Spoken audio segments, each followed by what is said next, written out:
নমস্কার সকলকে শুভ সকাল। সকলে কেমন আছো? আশা করি ভালো আছো, আর আমিও আছি মোটামুটি ভালো। তোমাদের সুস্থতা কামনা করে আমি সঞ্চিতা আমার নতুন আরেকটা ভিডিওয়ে তোমাদের সকলকে অনেক অনেক স্বাগত জানাই। আজকে শুক্রবার, আজকে কিন্তু রাত গাজন, তার জন্যই টাইটেল থাম্বনেলে দিয়েছি যে বাড়িতে কাজের জন্য গাজনে কিন্তু শ্বশুরবাড়ি থেকে বাবার বাড়ি যেতে দিল না। হ্যাঁ, এরকমই পুরো ভিডিওটা কন্টিনিউ দেখতে থাকো, কি কারণ না কারণ সবটাই তোমাদের সাথে শেয়ার করব। সকালবেলায় ঘুম থেকে উঠেই কিন্তু ছেলেকে ফ্রেশ করিয়ে পড়তে বসিয়েছিলাম, নিজেও ফ্রেশ হয়ে পড়তে বসিয়েছিলাম ছেলেকে, কারণ কয়েকদিন বাদেই ছেলের পরীক্ষা, তার জন্য ওকে একটু পড়তে বসিয়েছিলাম। আর পড়াতে হোমওয়ার্ক করতে দিয়ে আর কি কিছু কাজ করতে দিয়ে আমি চলে এসেছিলাম বেশ ঘর দুয়ারগুলো একটু বাগাতে গুছাতে। বেশ কয়েকদিন হয়ে গেল কিন্তু ঘর দুয়ারগুলো বাগানো হয়নি। কেন ঘর দুয়ার বাগাচ্ছি, কী জন্য, সবটাই তোমাদের সাথে ভিডিওতে শেয়ার করব। ভিডিওটা স্কিপ না করে কন্টিনিউ দেখতে থাকো। সকালবেলাতেই মোটামুটি 8টার সময় আমি কিন্তু ঘরদুয়ার পরিষ্কার করতে শুরু করে দিয়েছি।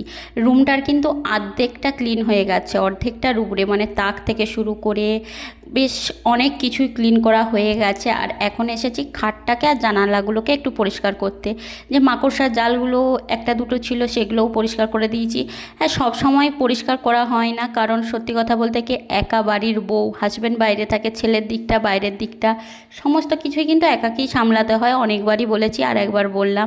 সেই জন্য কিন্তু যে হ্যাঁ রীতিমতো সপ্তাহে একদিন বা রোজ যে সমস্ত কিছু ধুলো আরে পরিষ্কার করব সেরকম করা হয়ে ওঠে না, কারণ সম্ভব হয়ে ওঠে না, একার পক্ষে তো আর সমস্ত কিছু করা সম্ভব হয়ে ওঠে না। তার জন্য যখন সময় হয় আর কি মোটামুটি চেষ্টা করি মাসে একবার বা দুবার তো অবশ্যই করার চেষ্টা করি। একবার তো অবশ্যই করি, তো দুবার করার চেষ্টা করি, কিন্তু সবসময় করে উঠতে পারি না, তবু যতটা পারি চেষ্টা করি। এই তোমাদের সাথে দেখো গল্প করতে করতে মোটামুটি আমার খাটটা পরিষ্কার করা হয়ে গেছে। তবুও রাস্তার ধারে বাড়ি, কিচ্ছু করার নেই, এত পরিমাণ ধুলো জমে ধারণার বাইরে। একদম রাস্তার ধারে, গ্রামের রাস্তার ধারে বাড়ি মানে বুঝতেই পারছো কতটা পরিমাণ ধুলো হতে পারে। আর কন্টিনিউ টু ট্রাক্টর, মোটরসাইকেল থেকে শুরু করে সমস্ত গাড়ির যাতায়াত তো লেগেই আছে, তাহলে প্রচুর পরিমাণে ধুলো হয়। তাহলে সেইগুলো ধুলোগুলো প্রত্যেক দিনে পরিষ্কার করলে ভালোই হয়, কিন্তু প্রত্যেক দিন তো করা হয়ে ওঠে না, তাহলে আর কী আর করি। তার জন্যই আজ কি ভাবলাম যে একটু পরিষ্কার করি।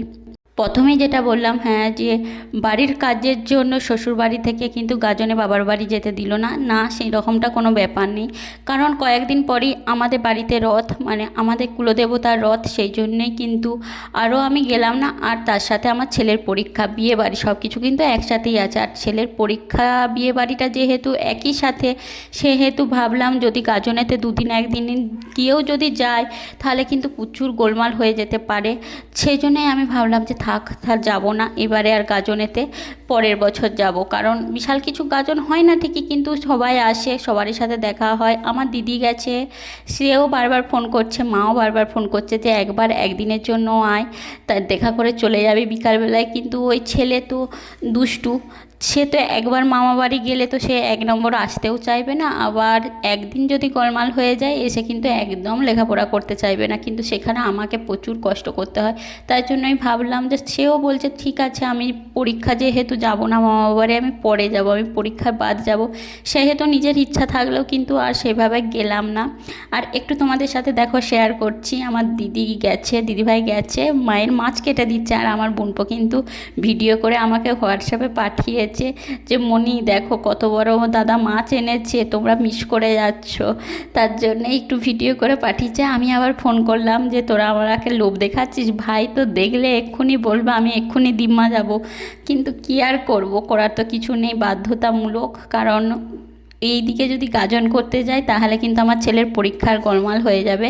সেই জন্য কিন্তু আর গাজনেতে গেলাম না বাবার বাড়ি, অন্য কোনো বিশেষ কোনো কারণ নেই। আর দুটো ভিডিও ক্লিপে একটু একটু করে পাঠিয়েছিল, সেগুলোও তোমাদের সাথে একটু শেয়ার করে দিলাম। আমার দিদি আর বোনপো যা গেছে মায়ের কাজে হেল্প করে দিচ্ছে, সেইটুকুও তোমাদের সাথে একটু শেয়ার করে দিলাম। নিজেরা খুব যেতে ইচ্ছে করছিল, কিন্তু করার তো কিছু নেই। একটা সময় পর মেয়েদেরকে কিন্তু সত্যি নিজের বাবার বাড়িটাকেও যেতে গেলে কিন্তু 5বার ভাবতে হয় যে হ্যাঁ আমার এইভাবে গেলে কিন্তু আমার এই কাজটার গোলমাল হয়ে যাবে, এইটা গেলে কিন্তু আমার এইটা হবে না, এরকম ভাবতে হয় একটা সময় পর। সেরকম এখন আমাদের পরিস্থিতিটা সেই রকম। যদি ভাবি যে এখন একদিনের জন্য যাব, তখন কিন্তু সম্পূর্ণ সমস্ত কিছু গোলমাল হয়ে যায়। আমার তো হয়, কম বেশি অনেকেরই হয়, কারণ যাদের ছেলের বিশেষ করে ছেলের দিকটা সামলাতে হয় তাদেরকে।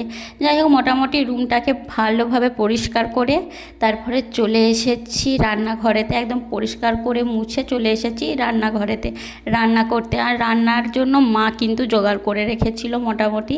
আর এইদিকে হচ্ছে পোস্ত হবে, একটা আলু দিয়ে পেঁয়াজ দিয়ে বড়ি দিয়ে পোস্ত, আর এইদিকে হবে শাক ভাজি। আমার কিন্তু শাক ভাজি খেতে ভালো লাগে, কিন্তু শাক ভাজি যে জল সপসপে হয় সেটা একদমই ভালো লাগে না। বেশ একটু ভাজা ভাজা করে বানালে কিন্তু ভালো লাগে। জিরে আর রসুনের ফোড়ন দিয়ে কিন্তু একটু বেশ ভাজা ভাজা করে বানালে ভালো লাগে।